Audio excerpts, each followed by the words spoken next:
একের পর এক কাণ্ড যেন থামতেই চাইছে না ভারত। আন্তর্জাতিক মঞ্চ হোক বা প্রতিবেশী দেশের সঙ্গে সম্পর্ক কিংবা ধর্মীয় বিদ্বেষ হোক, ভারত যেন সবসময় কোনো না কোনো বিতর্কের কেন্দ্রে। কিন্তু এবার অভিযোগটা এসেছে এমন একটি জায়গা থেকে যা পুরো বিশ্বের চোখ খুলে দিয়েছে। সম্প্রতি জাতিসংঘ একটি গুরুতর অভিযোগ এনেছে ভারতের বিরুদ্ধে। তাদের ভাষায় ভারত সরাসরি মানবাধিকার লঙ্ঘন করেছে।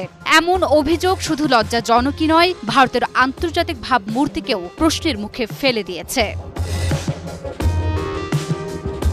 ভারত একের পর এক অমানবিক কাজ করছে কেন? কাকতালীয় নাকি পরিকল্পিত কিছু?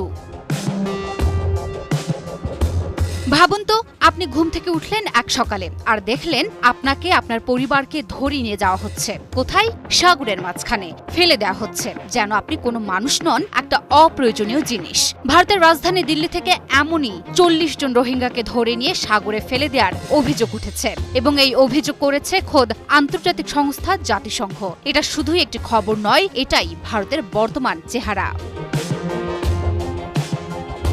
মিয়ানমারের মানবাধিকার পরিস্থিতি বিষয়ক জাতিসংঘের বিশেষ দূত টম অ্যান্ড্রুজ বলেছেন, নৌবাহিনীর জাহাজ থেকে রোহিঙ্গা শরণার্থীদের সাগরে ফেলে দেওয়ার ঘটনা অত্যন্ত ভয়ানক। আমি এই ঘটনার বিষয়ে আরও তথ্য ও সাক্ষ্য গ্রহণ করছি এবং ভারত সরকারকে এ ব্যাপারে বিস্তারিত জানানোর আহ্বান জানাচ্ছি। এদিকে ভারতের মানবাধিকার সংগঠন People's Union for Civil Liberties জানিয়েছে, যাদের পানিতে ফেলা হয়েছিল তাদের মধ্যে কিশোর, বয়স্ক এবং ক্যান্সার রোগীও ছিলেন।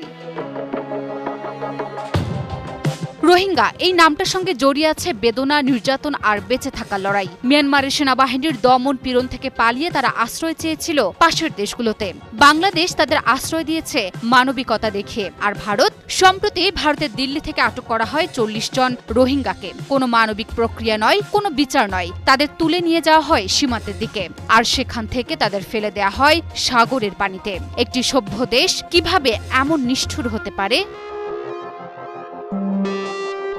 বলা যায়, এই ঘটনাটি ভারত সরকারের একের পর এক অমানবিক নীতির আরেকটি ভয়ঙ্কর অধ্যায় মাত্র।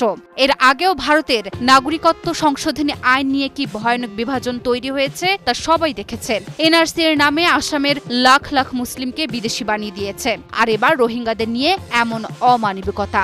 শুধু কি তাই, ভারত বাংলাদেশেও গত সপ্তাহ থেকে পুশিন করছে, যাদের সীমান্তে ধরে নিয়ে এসে বিভিন্ন পরিত্যক্ত জায়গায় ফেলে দিয়ে যাওয়া হচ্ছে। তাদের কেউ কেউ বলছে তাদের উপর নির্মম নির্যাতন চালানো হয়েছে ভারতে, এমনকি তাদের না খাইয়েও রাখা হয়েছিল।